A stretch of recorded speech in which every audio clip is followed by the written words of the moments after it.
Imagine it should be. Here we go. We're in Shmuel Bet, 2 Samuel chapter 3. And after that play fight that turned into a massacre, that turned into the killing by Avner of Asael, the brother of David's chief of staff, Yoav, the two battled. They're at war now. And again, the war is taking place. All the green territory is dominated by Saul, by the family house of Saul, Beit Shaul, under the commander-in-chief Abner, and who is supporting Saul's remaining living son, Ishbosheth. And then this smaller amount of territory in the green, in the pink, is the land of Yehuda, Judah, supporting David under the commander-in-chief Yoav. David is based in Hevron, in the center of his region. We did a walking tour of Hevron. And it seems that Ishbosheth spends much of his time in Machanaim, on the east bank of the Jordan River. Forget about the west bank. That, of course, is Israel. Even the east bank is Israel. And here we are. So the text. V'tiyah milchama aruka ben Beit Shaul uven Bet David. Now there's a long, ongoing war between the house of Saul and the house of David. They're at war. It's a civil war.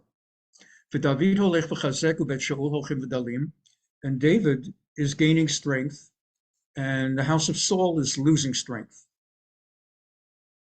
And we know it's going to continue that way. And now the text, here's something very interesting. It is very, very easy. A lot of people like to read the Bible. It's a family thing, and it's a nice thing.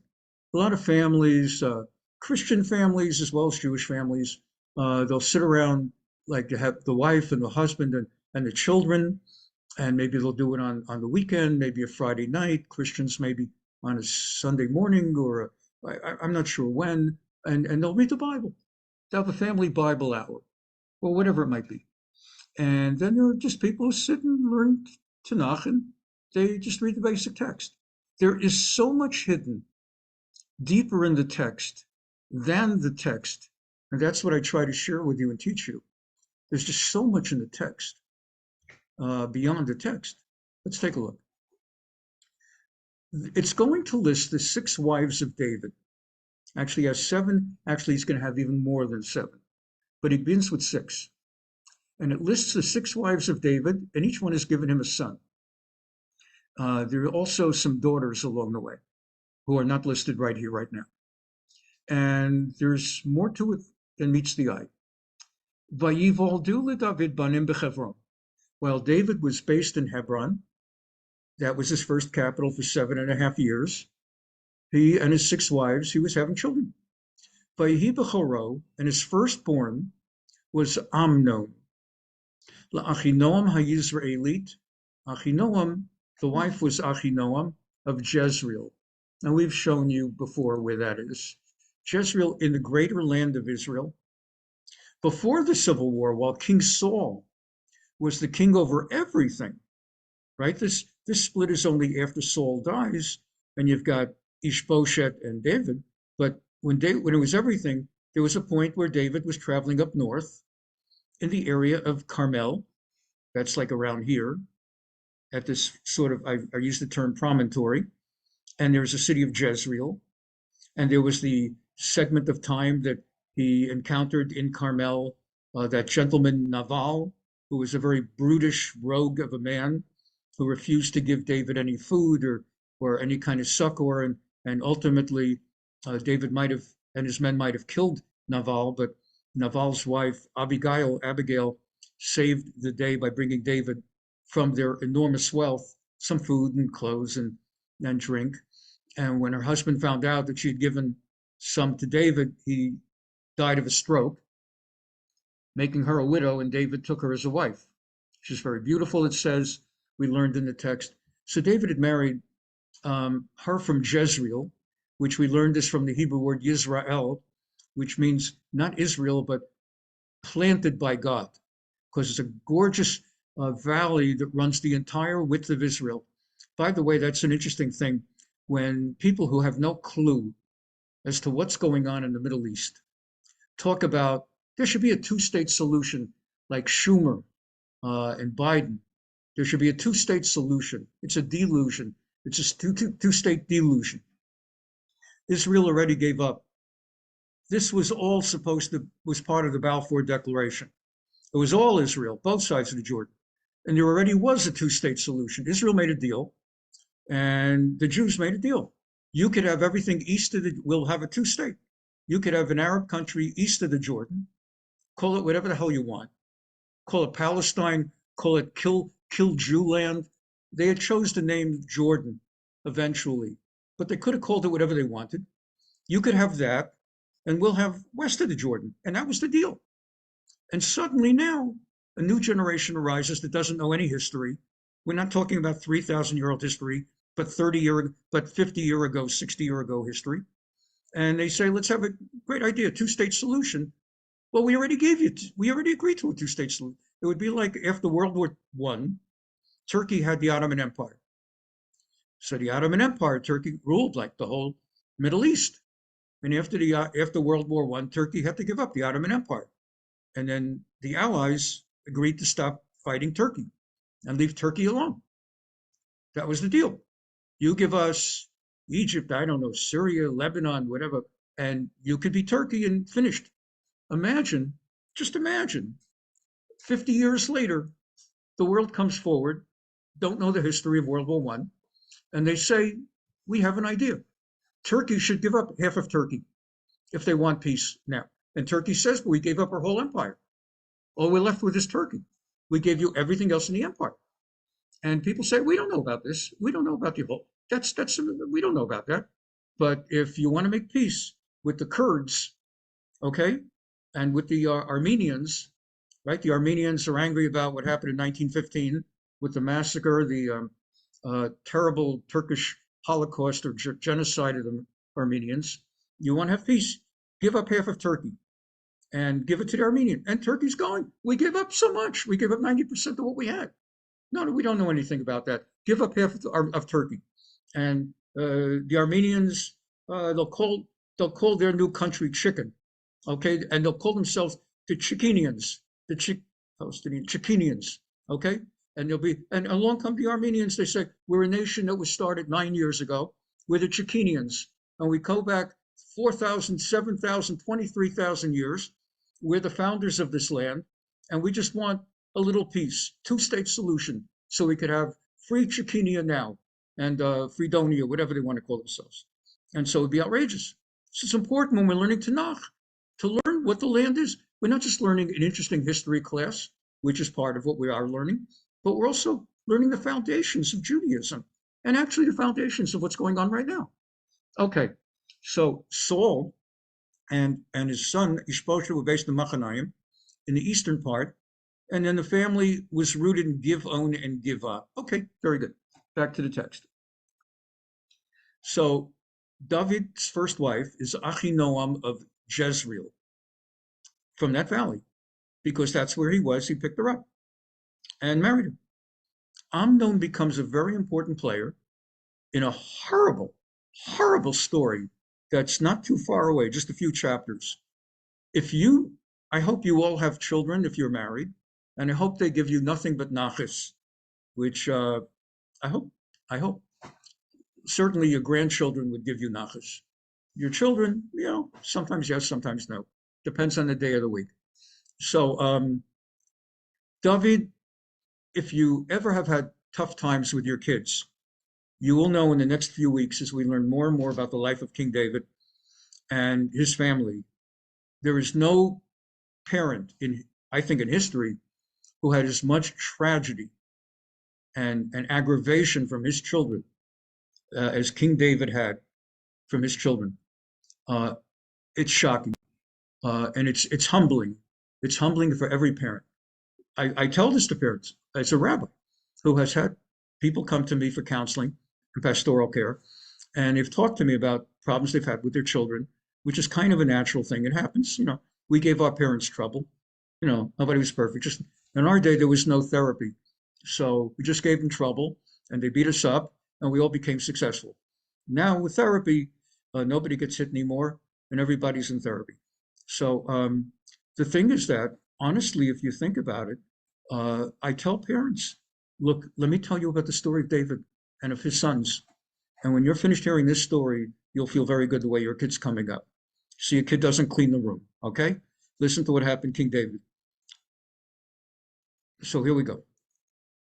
He's going to have terrible tragedy with Amnon, and it's going to create disaster beyond description next few weeks. Next, his second child, we learned last week, Mishnehu, from the word Sheni, his second child, Kilav la'Abigail, Eshet Naval HaKarmeli. So Abigail of the Carmel, gave him Kilav. And we learned last week, and I have an additional midrash for you now. Last week we learned about his name Kilav, which is different from Kalev. Kalev, Kaf Lamed Vez, is like in English Caleb. And Kilav is, they have Chiliab. Kilav is a slightly different name. So let's learn about Kilav.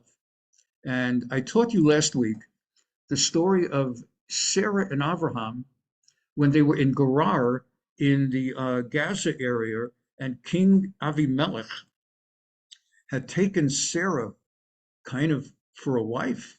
He had been told by Abraham, that the woman with whom Abraham was spending time was a sister.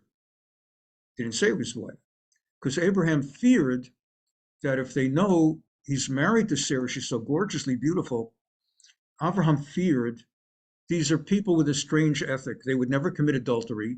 They would never take a married man's wife. What they would do is they would kill the man. Now she's no longer a married woman. So he didn't want to get killed. And consequently, he explained that she's his sister. Avimelech, we said, took her into his castle.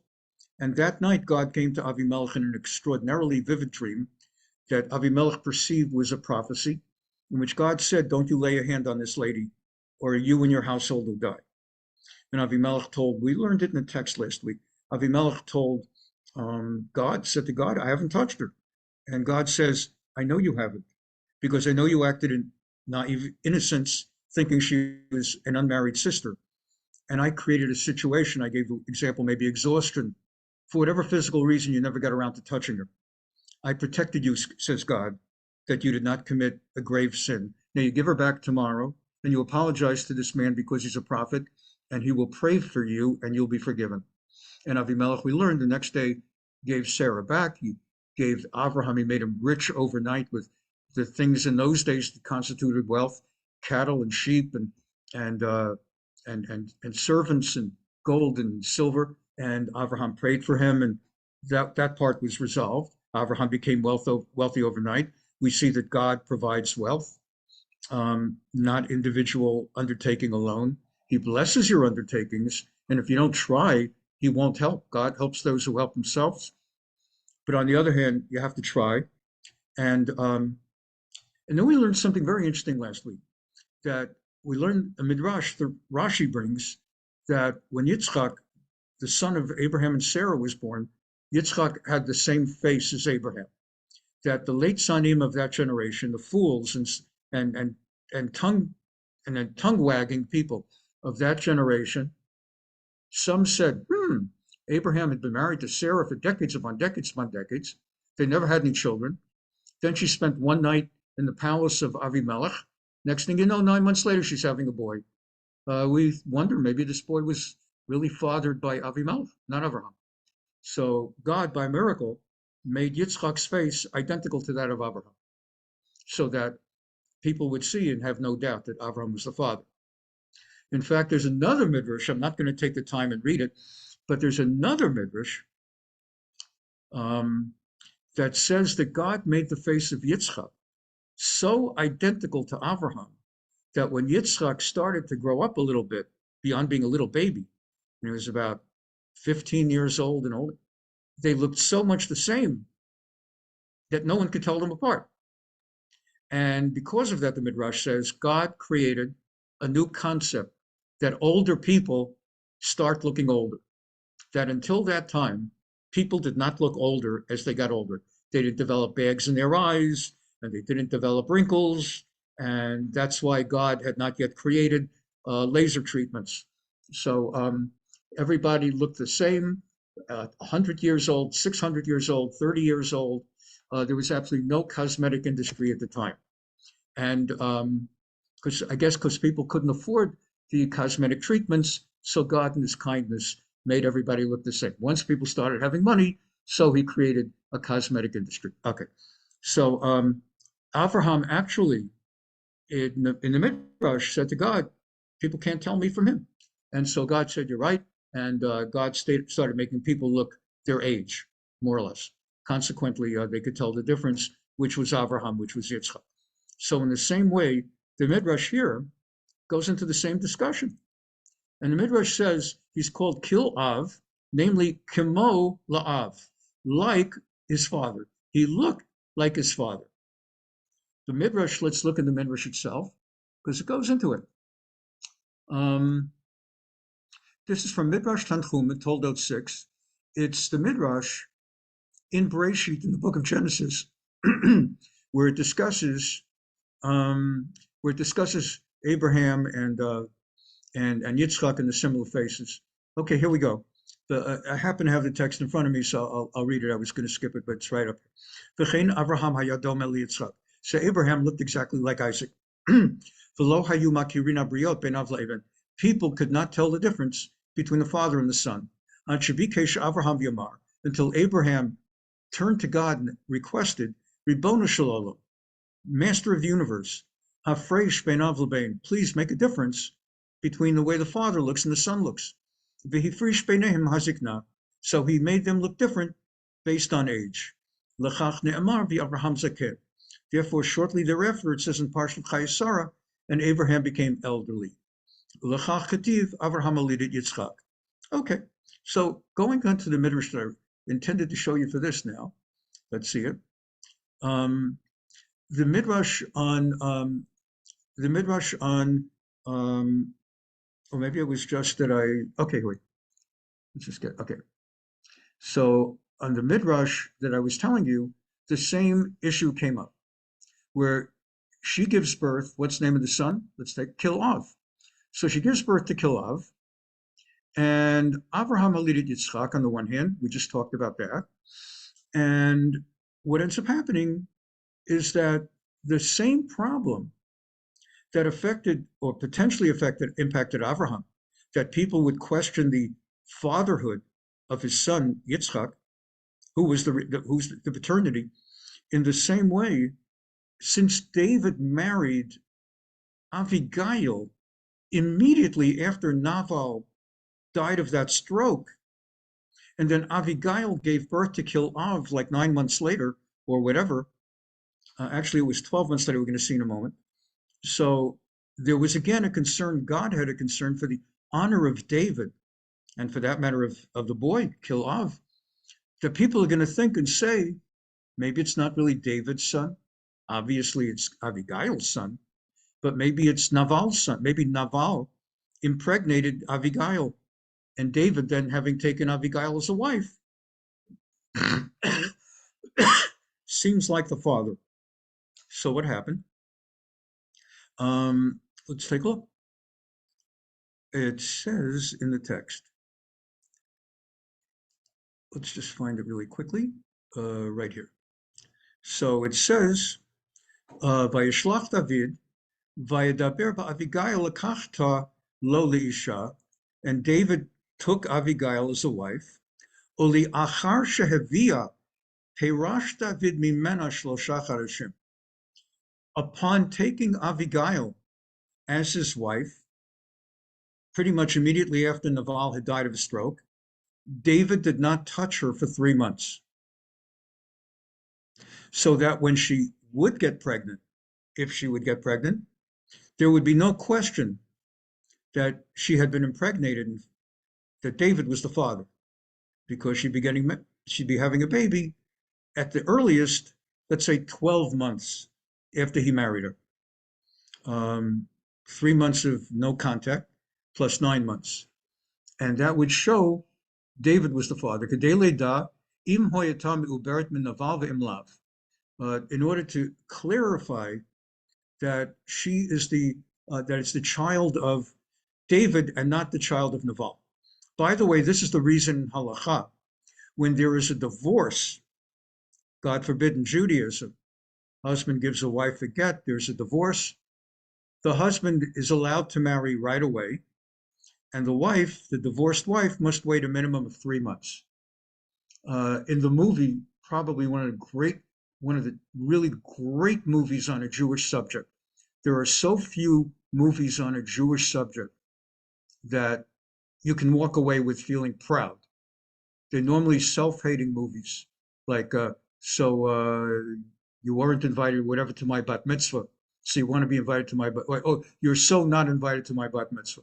These really disgusting movies, or You People, these incredibly disgusting movies that mock Judaism, even when they, in innocence of the writers, they don't realize how disgusting they are, because that's all the Judaism they know. So they think they're being kind to Judaism, showing off Judaism, when in fact they bring shudders to those of us who know what's going on. But there are a very small number of truly great movies on Jewish themes. One I can't find anywhere, Lies My Father Told Me. That was out of Canada. They haven't made it available. But Hester Street is a great movie. If you have never seen Hester Street, you should see it. And if you have seen it, you should see it again. Hester Street, written and directed by Joan Brooklyn Silver. So there's a scene towards the end, though, where it is not explained, and the audience is left feeling that Judaism is sexist. And I don't know that that's how she meant it. Maybe it was. But you need to know the story. At that point in the movie, there's a divorce, and the man and woman are at the rabbi's house getting a get.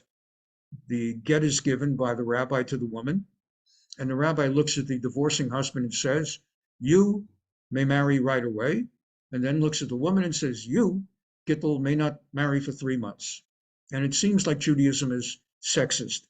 But what's actually happening is the halacha is, if a child is born after, it is assumed, number one, in the old days, people did not sleep with one another outside of marriage.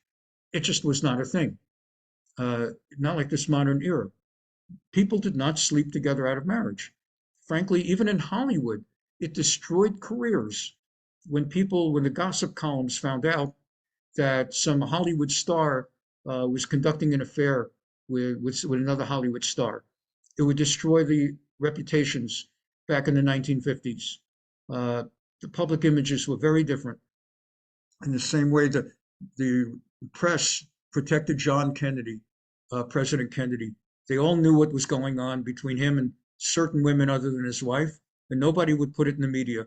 Not because the Democrats are Republicans, but in those days, it was felt you don't expose that kind of stuff about the President of the United States.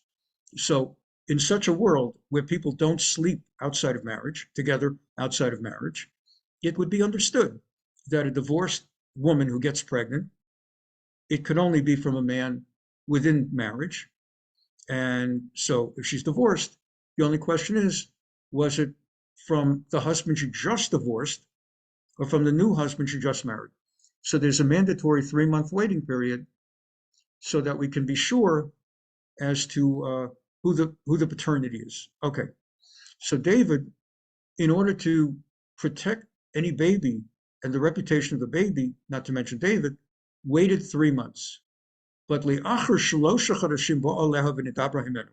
then after 3 months marriage to Abigail, he had relations with her, intimate relations, and she became pregnant. Nevertheless, the people with wagging tongues of that generation talked lashon hara, gossip, min naval hi me'uberet. That woman who is now pregnant, married to David, actually she got pregnant from Naval. Ma'asa Kadosh Baruch Hu. So what did God do? Siva hamalach hamemuneh al yitzirat havalad. God sent the angel. The Midrash says there's an angel whose job it is to oversee the formation of babies, of fetuses. So God commanded the angel in charge of shaping and forming the fetuses, the altsurato, their facial the Omarlo, and God said to that angel, Lech v'tzor oto b'dmut David, Aviv. Go and shape that baby's face, that fetus, that baby's face, to look identical, the image of David, his father. Kadesha idu akol David hu Aviv, so that the whole world will know unquestionably that David was the father. And so, Minayan, how do we know that this is what happened? Sheken ktiv vayibacharav non mechinoam Israeli umishnel kalav lo Abigail isha naval hakarmeli. This is exactly what we're learning right now. Ma Talmud lomar. What does the text say? Kil av shahaya kulo av shekol roehu omer David aviv shalzeh. Anybody who saw him understood David was the father. Okay, next month. So we just learned about two sons. Next, number 3. Hashlishi Avshalom ben Ma'acha Batalmai Melch Geshur. And this one's a curiosity, and of course we're going to find the Midrash. We'll fill it out. His third son, his third wife, is Absalom. Avshalom. The name Avshalom, Absalom, you still encounter it in modern Hebrew. You don't meet people named Kilav. You do meet people named Amnon. There's also a frozen kosher pizza on the West Coast that's imported from New York, Amnon pizza. And Amnon is the name that shows up. There was a minister of justice in Israel named Amnon Rubinstein. See here, Amnon's. And there's Avshalom's Absalom. Okay. Avshalom is the son of Ma'acha. So that's all we need to know. There's a little description, like the mother Achinoam. So they say, which Achinoam? A Israelite, the one from Jezreel. Abigail, Eshet Naval HaKarmeli. That's Abigail, the wife of Naval of Carmel. But this is an interesting descriptor. Avshalom is the son of Ma'acha, the daughter of Talmai Melch Geshur, the daughter of a king of a foreign nation, Geshur. What business does David, to use the modern expression, an Orthodox Jew? In those days, there was no Orthodox conservative reform. There was just Judaism. And either you observed or you didn't observe, and pretty much everybody did observe. So what business is an Orthodox Jew, someone who observes Torah law, being married to the daughter of a foreign king? So we must say she converted to Judaism. There's no other way to understand it, but there is. Let's take a look at the Midrash. But to take a look at this Midrash, we're also going to look at the Torah. So we're at Midrash Kitetse. First, we have to take a quick look at Deuteronomy 21, Sefer Devarim Per Chafalov, the story of the halacha of a Yfat Toar, of a beautiful woman. What does that mean? So let me first tell you a quick overview, and that's like look in the text. And this might disturb some of us. Again, we have to remember the time, the context, the place. We're not talking about this era. We're talking about 2,000, 3,000 years ago. A different time, a different world. Everything was different. It's a world in which if Sarah could not give birth, she would say to her husband, take my maidservant and have a baby with him. What modern day woman married to her husband would say, we have a housekeeper. I'm having trouble giving birth. Why don't you go to sleep tonight with the housekeeper? Okay, that would break up a marriage. It's just a different world. In the times of the Torah, it was perceived differently. So Sorrer would say, go ahead and have a baby with Hagar. Afterwards, Sorrer came to find that she wanted Hagar out of the household. Likewise, we had Yaakov, when Rachel could not have a baby, so she gave over her maidservant Bilhah to have Dan and Naphtali.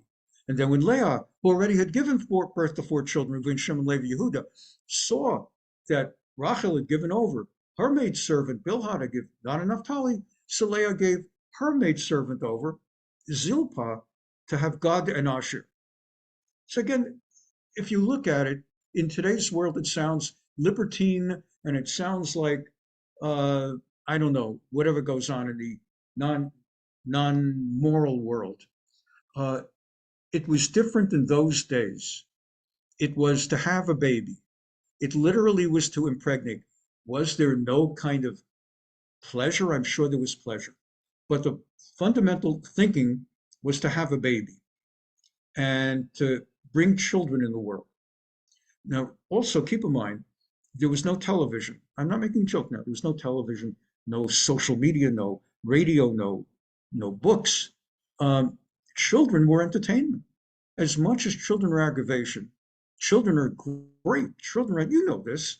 Children are entertaining you. You tickle them, you play with them, you you have fun with them, you laugh with them.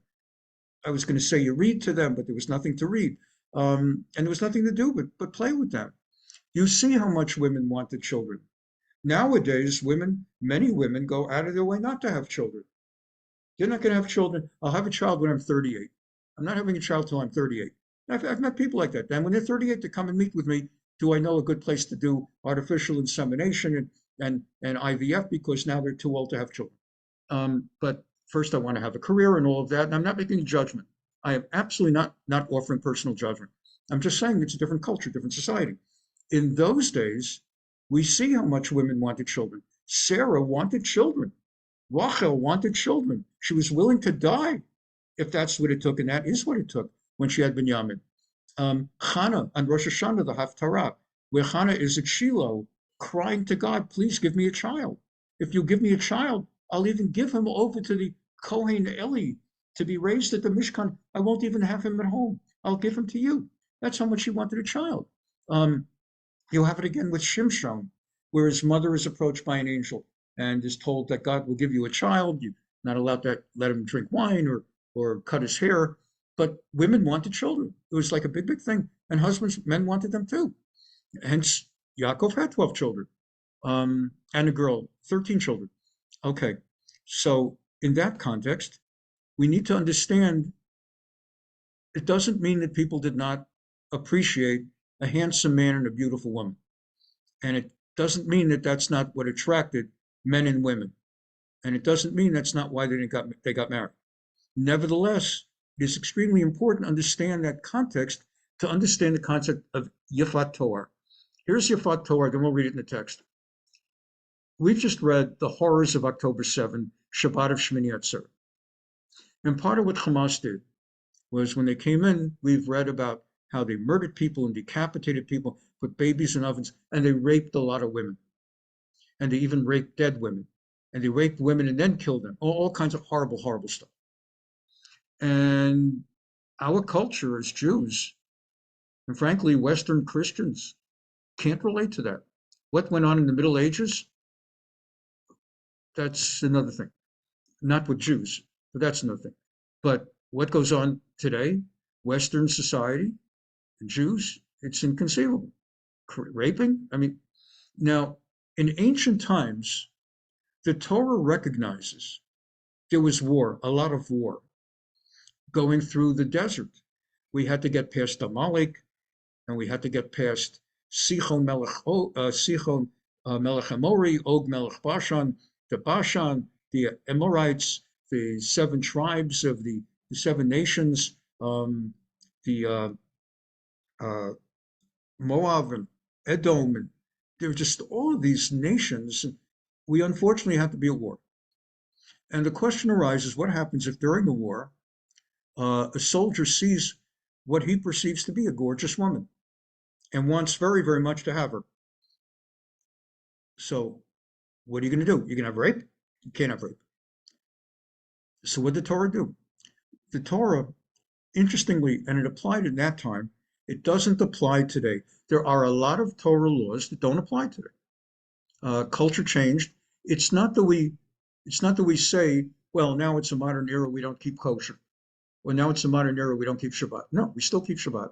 We still keep kosher. We haven't suspended the Torah.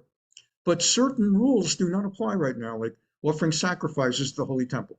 And because there's no Beit HaMikdash, other rules don't apply.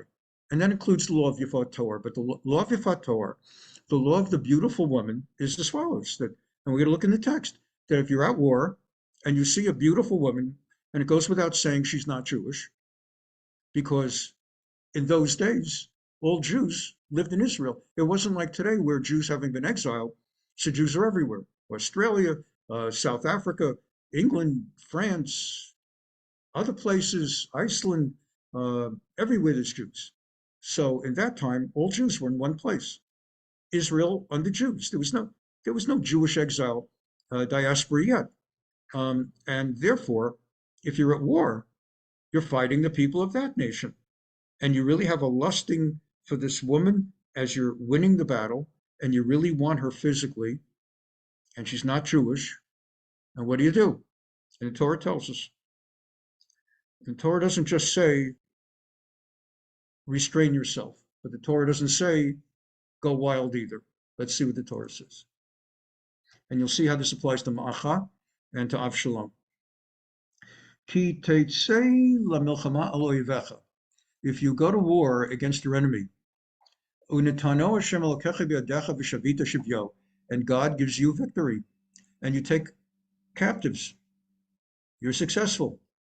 V'ra'ita b'shivya eshet Yfat, and you see among those whom you've taken captive an absolutely gorgeous woman, in your opinion.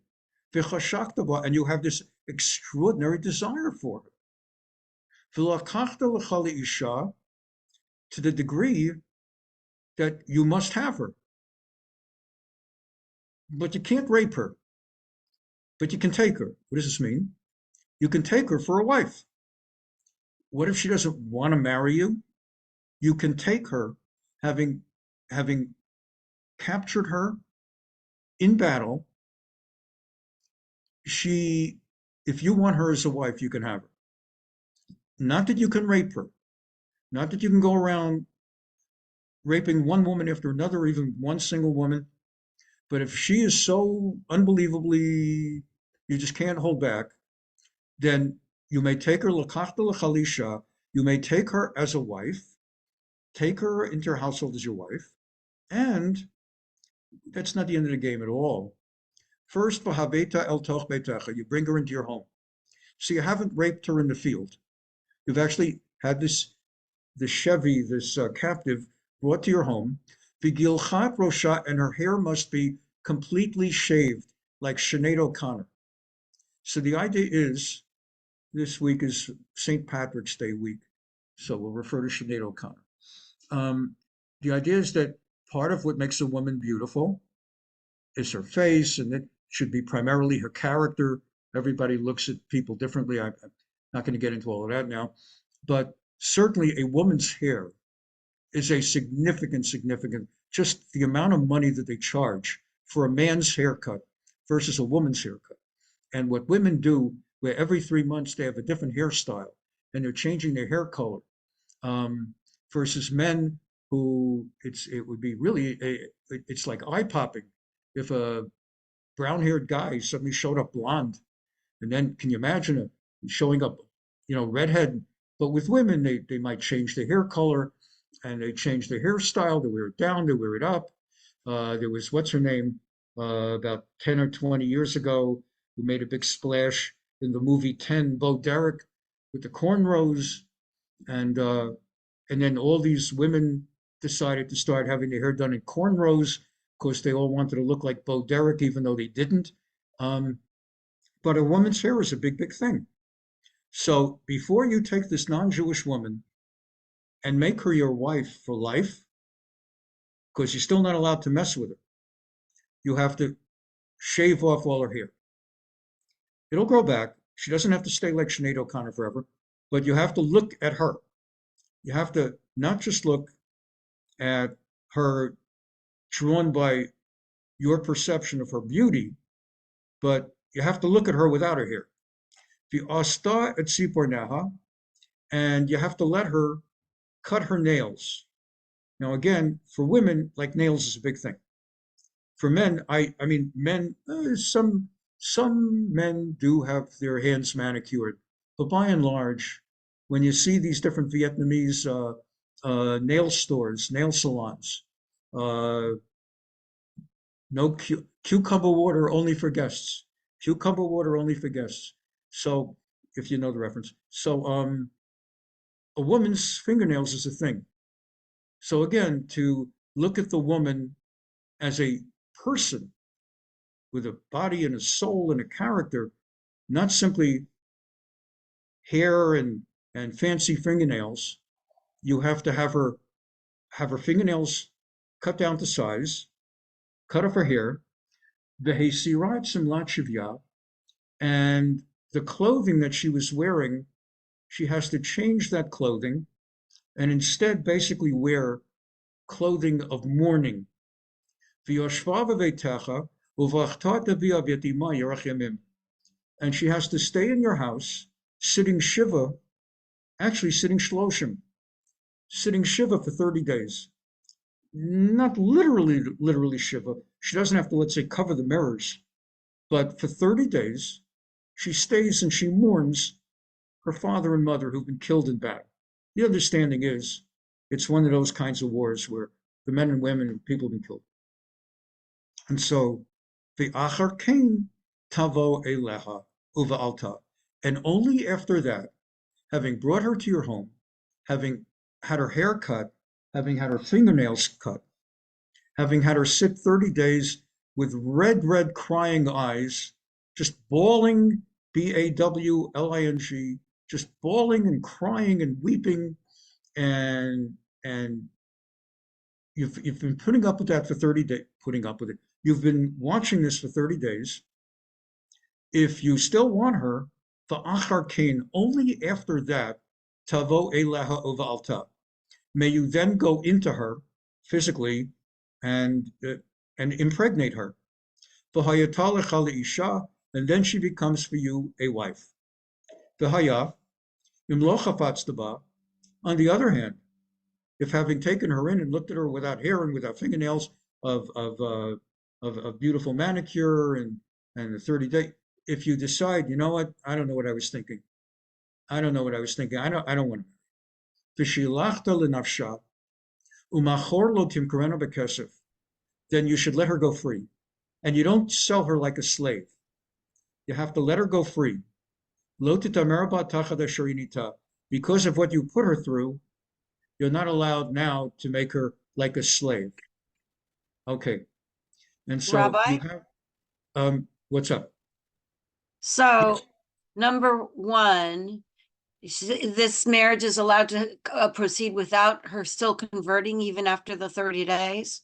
The understanding is that she is converting. And then It's sort of like, to use the expression, it goes without saying. You're not going to have a wife after the 30 days who breaks Shabbat and doesn't eat kosher. She will by then accept upon herself, if only by virtue of her husband forcing it on her, she'll be accepting Judaism upon herself. But that doesn't look at then the woman as a whole person, because this is not Right. her will.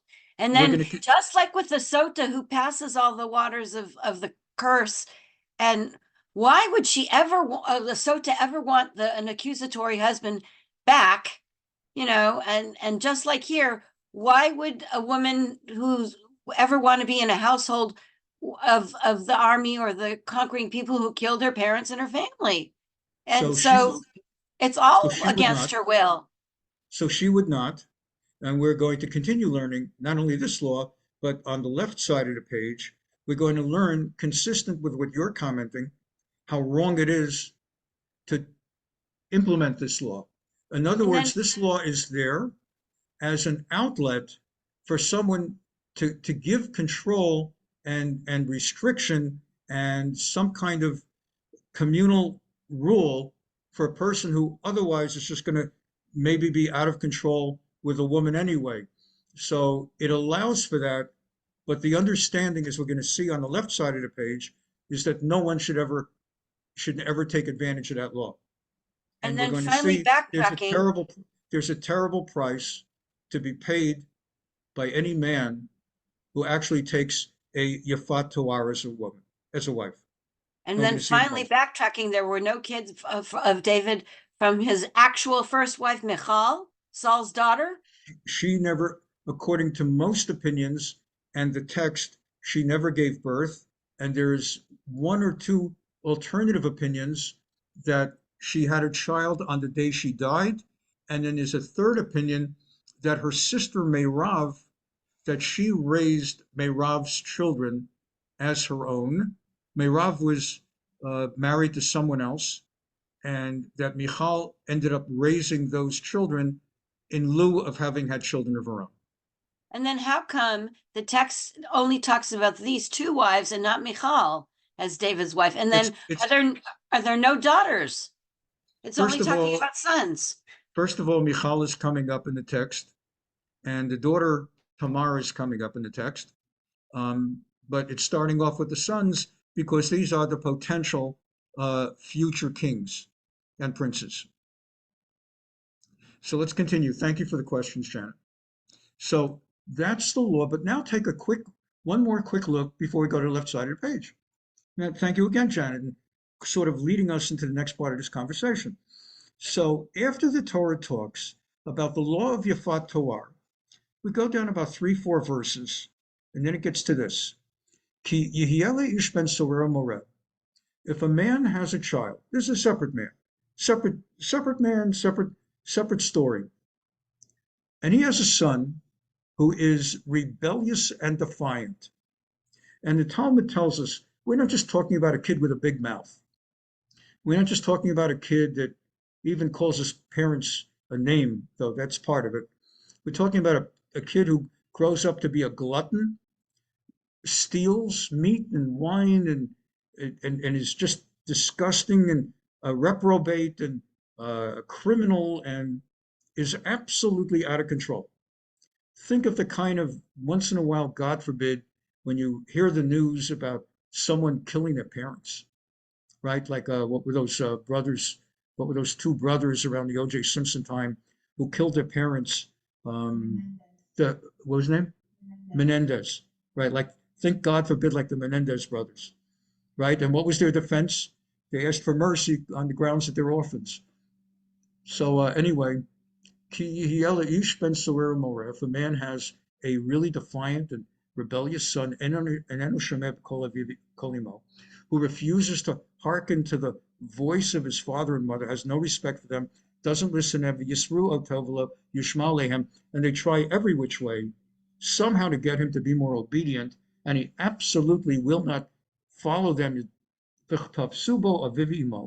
Torah says the father and mother should bring this boy, they should bring him to the elders of the city, to the gates of the town where the elders sit. And they should tell the elders of the city, our son, this boy, is absolutely out of control, defiant and rebellious, refuses to hearken to our voices. Zolel v'saveh, he's a glutton and a drunkard, and he steals the meat for which he's a glutton, and he steals the wine for which he's a drunkard. Uregamuhu kol anshei roba avanim v'met.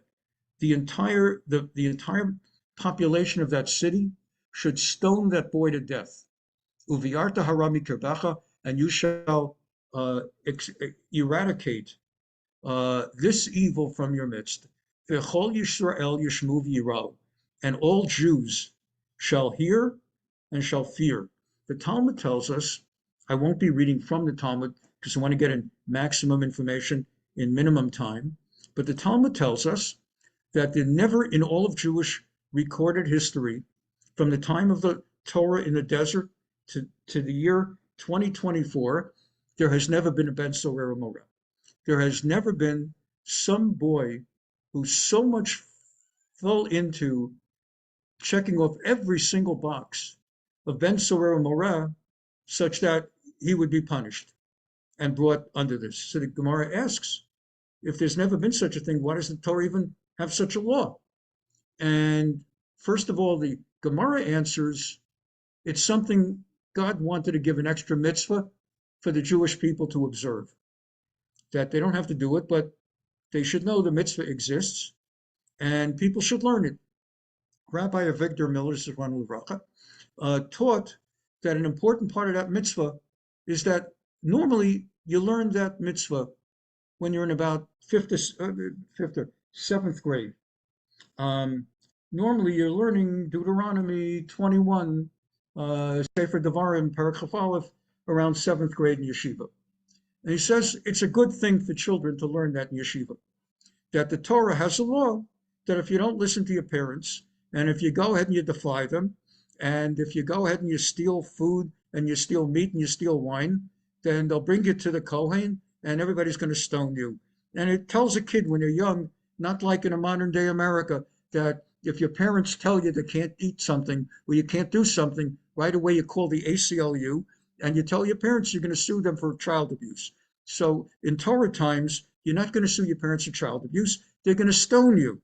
And therefore, you'll have some derech eretz, some respect. So you could take it however you like, but that's the general concept. The general concept is that these laws exist to teach us certain basic core values. Now, here's the reason this is all important and why I'm bringing it in today, as we're learning about the third of David's wives, Ma'acha, the daughter of Talmai, the king of Geshur. So this is from Midrash Tanchuma. Kitetse, part 1, chapter 1. Kitetse is Torah portion in Sefer Devarim, the book of Deuteronomy, this chapter, and it's commented. Shana Rabbatenu, mitzvah goreret mitzvah, v'avira goreret avira. The rabbis teach, when you do a mitzvah, when you do a righteous deed, it tends to lead you to do other righteous deeds. When you're in that track, that mode, that kind of when you do one good thing, it leads to another good thing. Va'avera goreret avera. And if you do one sin, it often leads to another sin.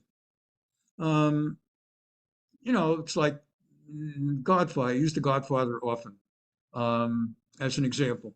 So if you're a member of the Corleone family and you shoot somebody from one of the other families, then you find out there's a witness. Now you got to kill the witness also. Then you're killing the witness, and you find out that Paulie or somebody might later stool on you to the police. So now you got to kill your own guys. One sin leads to another sin, and there are less extreme examples of that. Same thing with mitzvahs. You give charity, and then you learn. You go to shul. It's a mitzvah, and in shul they announce there's a charity, a tzedakah that's raising money for, let's say, the Jewish families that now are homeless in southern Israel and northern Israel, have been homeless for 5 months, fleeing their houses because of Hezbollah rockets from Lebanon and Hamas rockets from Gaza, which thankfully now have stopped. So you hear about charities that are raising money for those people. And then one thing leads to another, and they tell you there's going to be a mission to Israel to go and visit the families and all of that. And so a mitzvah leads to a mitzvah, a sin leads to a sin. V'ra'ita b'shivya. And the Midrash continues. Let's look at the story of Yfat Toar. The law of Yfat Toar, of the beautiful woman we just learned. V'gilchat roshav v'yarstatzi b'naha, that you're supposed to cut her hair and cut her fingernails, kadesh lo timsachem b'enecha, so that she no longer should look so beautiful. Ma'kativ bat rei, and the Gemara and the Midrash says, and which halacha appears in the Torah pretty much right afterwards, not literally, but like a few pesukim, a few verses later. Kitiyana leish shtei nashim shetayim b'bayit meriva b'bayit. So the exact immediate next law is the law of what if you have two wives, one you love and one you don't love, and it gets into a whole discussion, and now you've got fighting going on in the house because you took two wives, and you love one and you don't like one, and makativ acharav. And what's the next law? So you have the law of the beautiful woman taken in war, then the law of what happens if you're married to two wives and you hate one and you love one. And now Ki'iyah le'ish ben Sorrer moreh. And then there's the law of ben Sorrer moreh, the defiant and rebellious child. So what's that all about? So the Midrash says as follows: Kol man denasiv Yfat Toar, any person who actually marries a Yfat Toar, a beautiful woman, that not a beautiful woman, qua beautiful woman, but a beautiful woman taken captive in war. What we learned about, Nofik Minehu ben Sorrer moreh. From such a union will come a child who will be a rebellious and defiant boy. You'll have the worst imaginable son from such a union. In other words, God is saying, I'm providing an outlet to have some control so that no one rapes during battle. But if you have that kind of a yetzer hara, an evil inclination, that you must have this woman, I'm creating a legal system by which you could have the woman under these terms, yada, yada, yada, to restrict it from being complete hefkerus, but complete anarchy. But if you do it, woe unto you, because a child born of such a union will be a horrible child you'll regret all your life. Defiant, rebellious, shekin, ketiv b'David. And this we see with King David. Al shechamad ma'acha batalmai melch Geshur, b'tzeito le'milchama. David had a passion for Ma'acha, the daughter of King Talmai of the nation of Geshur, when he went to war against them. What happened? Yatsa mimenu Avshalom. From that came the pregnancy, giving birth to Absalom. Absalom for David became the worst nightmare any parent could ever imagine of a child. Shebikesh l'hargo, Avshalom, when he grew up, tried to kill David. He organized a rebellion, just as now we have a civil war of David's armies against Saul's armies, or the armies of the house of Saul under Ishbosheth and Avner. What ends up happening later is that Avshalom, under the unified, united kingdom of David, decides, I want to be king, organizes a huge following, because he has a tremendous charisma that he has inherited from his father, and is able to build a following strong enough actually to drive David and his entire household out of the palace in Jerusalem, by which time David now already has become the king in Jerusalem. David has to flee the country for his life. He is close to being killed, and he and his commander-in-chief Yoav and his entire army, they have to flee Israel and cross the Jordan River to barely survive. And he's running a guy named Shimei ben Gera, Shimei, the son of Gera, who is from the house of Saul and hated David for supplanting the house of Saul, was mocking David as David fled from Jerusalem. Shimei ben Gera cursed him, not only mocked him, but cursed him and threw rocks, big rocks at David, to the degree that Yoav, the commander-in-chief, said to David, I know we're running for our lives, but surely we can stop 5 minutes so I can kill this guy. And David said, we don't have time for that right now. So later on, that had to be resolved when David restored the kingdom, which entailed having to have he didn't want his son to be killed, the rebellious son, but his son got killed. So what ended up happening is that Yotza mimenu Avshalom, Absalom came from that Yfat Torah, the beautiful woman Ma'acha, Shebikesh l'hargo, he undertook to kill his father, Shachavim eser pilag shav li'einei kol Yisrael. Absalom, besides David's various wives, of which we've already tallied 6, plus Michal is 7. Later on, Bathsheba is going to come in as 8. On top of that, David had 10 concubines. That's not wives. Those are concubines. And when Avshalom took control of the palace and David fled with his wives, they did not also take the concubines to flee. And basically, Avshalom very, very publicly raped each and every of the 10 of his father's concubines. And he did it in a public way. Va'al yado nehargum Yisrael kama revavot. And there was a civil war that led to many tens of thousands of Jews dying in battle from both sides. V'asa machloket b'Yisrael.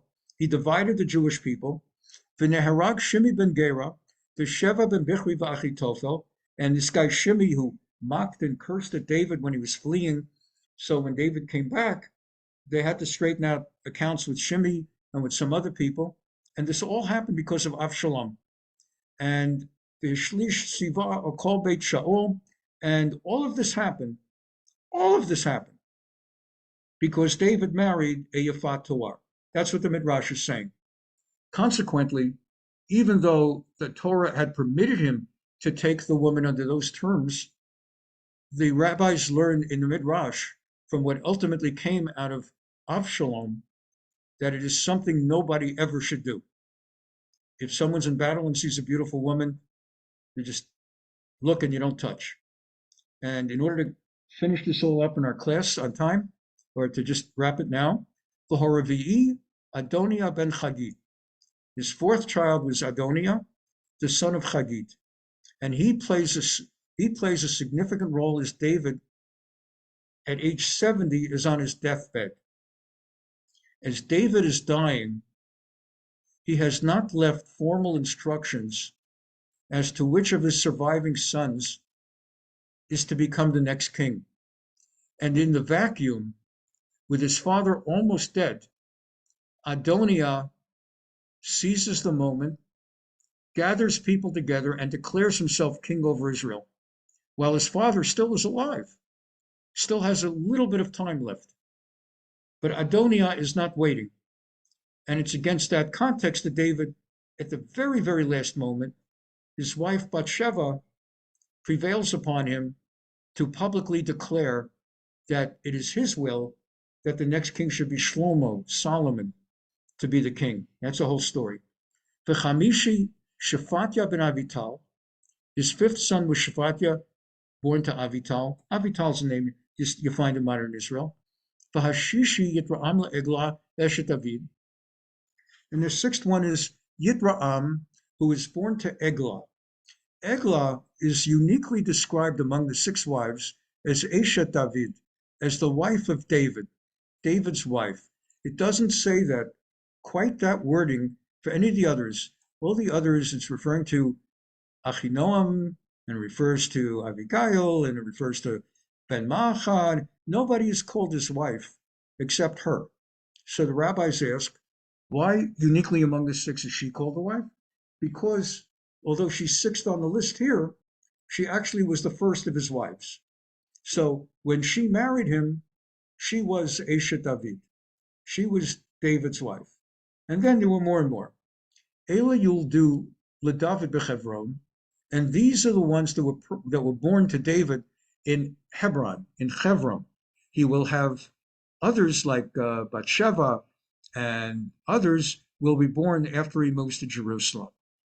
And so with this, we'll finish this last pasuk for today. Vayehi b'hiyota milchama ben Bet Shaul ben David. And so the war was going on between the house of Saul and the house of David. Va'avner hayam mitchazek b'Beit Shaul. And even though the house of David was gaining strength and the house of Saul was weakening, within the house of Saul, Avner was becoming the predominant force even over Ishbosheth, where Ishbosheth, you would expect, would be deemed the power. But what's actually happening is people have come to realize that Ishbosheth is not really an effective and powerful king. Consequently, people more and more start looking to Avner. It's sort of like in an American kind of thing, or if there's a particular president, let's say, where there's a perception that the president, when Woodrow Wilson was president during World War I, there was a period he was pretty much like close to dead. He had a stroke. Many of us know that Franklin Roosevelt was in a wheelchair, but World War I, Woodrow Wilson, after World War I, ended up with a severe stroke that the White House tried their most to hide. And it is believed by many historians that Woodrow Wilson's wife ran the country, and that the leading members of the cabinet, this before they had the 25th Amendment, try to get the president out. And what people would do is they would basically go to the wife, asking her for authorization to do X, Y, and Z. So what people were starting to do is they were turning more to Avner than to Ishbosheth. And that's tonight's class. Thank you so much for being here. And you see how much there is to learn. And that's just a few pasukim about him having six wives and having some kids. There's a tremendous amount to learn. And it also gives us insight into David, the personality. He wanted to have children, and he wanted to have beautiful wives. And to some degree, it got him into some very serious, lifelong aggravation. He was, we look, I played you that song many times, David Melech Yisrael Chai V'Kayam, that he is the progenitor of Messiah, Messiah, Mashiach. He is a tzaddik. I've talked about it so much, cannot take out the time more to elaborate now. A tremendous tzaddik. He would never touch a woman outside of what was permitted under Torah law. But it shows that even though the Torah may allow certain things, sometimes people need to know that they have to have certain restrictions. And if they don't, they may have sort of a more instant satisfaction, gratification, but there are long-term problems, right? There's kosher laws, foods that you can eat, but you have a limit on how much you can eat. Or you could get sick if you eat the wrong food, too much of it, even if it's kosher. So